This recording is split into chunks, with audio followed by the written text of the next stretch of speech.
શું નામ તમારું? મારું ભાવિનસિંહ ચૌહાણ. ભાવિનસિંહ, તમે ક્યાં સુધી અભ્યાસ કર્યો? અમે ગ્રેજ્યુએશન કમ્પ્લીટ કર્યું. ગ્રેજ્યુએશન કર્યું. રાજપૂત છો તમે? યસ. તો તાજેતરનો જે વિવાદ ચાલે છે એમાં 40 રાજાઓએ મોદી સાહેબને સમર્થન આપ્યું, જામ સાહેબે બી આશીર્વાદ આપ્યા. તો પહેલા આપણે રાજાઓનું અપમાન થયું હતું એના કારણે આંદોલન ચાલતું હતું ને. હવે રાજાઓ કહી રહ્યા છે કે અમે મોદી સાહેબની સાથે છીએ, હિન્દુત્વના માટે વોટ આપવાનો છે. તો હવે એમનું માન રખાશે કે કેમ? માન તો ના રહેવું જોઈએ, કારણ કે સૌથી મોટી કિંમત છે ને પોતાના લોહીની હોવી જોઈએ. બરોબર, દેશ આપણો છે એ વાત સાચી. દેશને આપણે સંચાલન કરવા માટે ચલો મોદી સાહેબને આપણે વોટિંગ બી આપ્યું છે અને મોદી સાહેબ આવી બી ગયા, પણ એનો અર્થ તો એ ના હોવો જોઈએ કે કોઈ બી સમાજ વિશે તમે બોલી શકો. રૂપાલા બોલ્યા છે. મને ખબર છે રૂપાલા બોલ્યા, પણ મળ્યા બી નથી મોદી સાહેબ. પાર્ટી છે તો ભાજપ સરકારની. રાજકોટમાં મળ્યા બી નથી એમને. હા, મળ્યા બી નથી. જ્યારે આજે એ મેઇન હોદ્દેદાર કહેવાય તો એમને આવું જરૂરી હોય અહીંયા.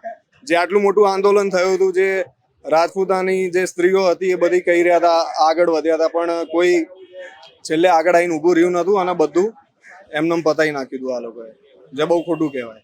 અચ્છા, અમે 10 માંથી 9 જણા કહે છે કે બીજેપી કેન્દ્રમાં સરકાર બનાવશે. હવે એ તો બધાની અલગ અલગ માન્યતા છે. તમારી શું માન્યતા? હું તો ભાજપને વોટ આપવા નથી માંગતો. તમને લાગે જે અપમાન થયું છે એમાં હું વિરોધી છું ભાજપ સરકારનો, એમાં હું આગળ નથી. એમાં અચ્છા, 370 ની કલમ હટી ગઈ કાશ્મીરમાંથી, એને શું કહેશો? હા, એ બહુ સારું કામ કર્યું છે ભાજપ સરકારે. 370 ની કલમ હટાવી છે. પેલું તલાક કરીને ટ્રિપલ તલાક હતું એ ટ્રિપલ તલાક, હા, ના એ સારું કહેવાય. એ સ્ત્રીઓનું એક માન જળવાયું કહેવાય.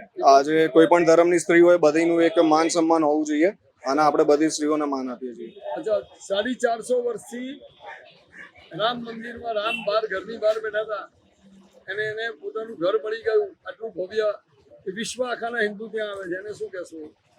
રામ મંદિર બન્યું, આપણા રામ ભગવાન જે જગ્યા હતી આપણી એ આપણે લીધી કહેવાય. અને ભારત સરકારમાં, ભારત દેશમાં રામ મંદિર હોવું એ બહુ સ્વાભિમાની વાત છે, આપણા માટે ગર્વની વાત છે. વર્ષોથી ખોખલી દારૂબંધીની વાતો કરતા હતા, એવા તબક્કે સાહસિક પગલું ભરી અને ગિફ્ટ સિટીમાં દારૂ ચાલુ કરી નાખ્યું છે એ લોકોએ. આ એક જાતનો બિઝનેસ બી કહી શકાય આને. બરોબર. ઇન્ટરનેશનલ ટુરિઝમ અને હા, એક બાજુ હવે તમે જ્યાં પૈસાવાળી પબ્લિક છે ત્યાં તમે દારૂને માન આપો છો કે ભાઈ દારૂ ચાલુ કરો છો, બી આવશે ને એના કારણે. ટુરિસ્ટ આવશે, ઇન્કમ વધશે. પણ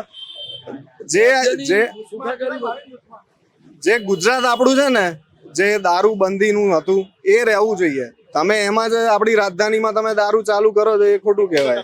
આંતરરાષ્ટ્રીય પ્રવાસીઓને આકર્ષવા માટે જરૂરી હતું. આકર્ષવા માટે જોવા જાવ ને તો દરેક સિટીમાં દારૂ તો મળે જ છે.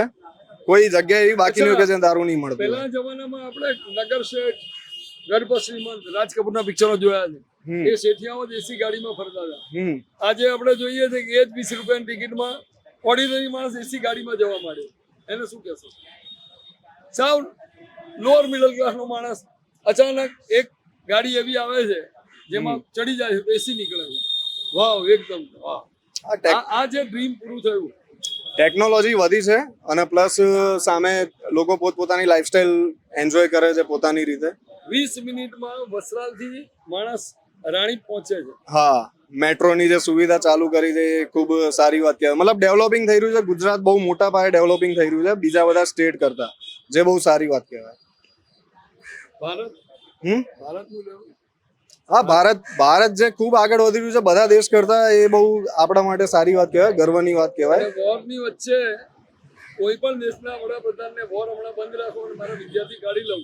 હા, એ આપણા મોદી સાહેબે જે કર્યું હતું એ ખૂબ જ કહેવાય ને, સ્વાભિમાન બી હોવું જોઈએ આપણને એ વાત ઉપર કે આપણા વડાપ્રધાન એકમાત્ર એવા હતા જેમણે એક કમિટમેન્ટ ઉપર બધું કરાવી આપ્યું હતું. શું કરાયું? એટલે જે વિદ્યાર્થીઓને પાછા બોલાયા હતા અને પ્લસ સામેની ગવર્મેન્ટને બી ખબર છે કે આ મોદી સાહેબ છે, એમની સામે પડવા જેવું નથી. મોદી સાહેબનું માનવું જોઈએ આપણે. દેશના સૈનિકો કે જે પેલો પાકિસ્તાની બોર્ડરમાં પડ્યો હતો, આપણો કટ્ટર શત્રુ, એના દેશમાં આપણો સૈનિક પડી ગયો હતો, ભગવાન તૂટ્યું હતું. હા, અભિનંદન. એને કોને પાછો સોંપવો પડ્યો. હા, આપણા દેશના સૈનિકોને તો પહેલા સેલ્યુટ છે કે જે આપણા માટે રાત દિવસ ત્યાં પોતાના જીવના જોખમે રહે છે અને બીજું કે જે આપણા જે અભિનંદન સાહેબ હતા જે ત્યાં પાકિસ્તાનની બોર્ડરની બહાર પડી ગયા હતા અને પ્લસ ત્યાં થોડું એમની ઉપર અટેક બી થયો હતો ત્યાંની પબ્લિક દ્વારા, પણ આપણા મોદી સાહેબની કડક કાર્યવાહીના રીતે એ લોકોની ગવર્મેન્ટ ગભરાઈ ગઈ હતી કે ભાઈ આને પાછો મોકલવો પડશે ગમે તેમ, નકર આપણું પાકિસ્તાન નહીં બચે હવે. તો એ બહુ જોરદાર કહેવાય આપણા માટે.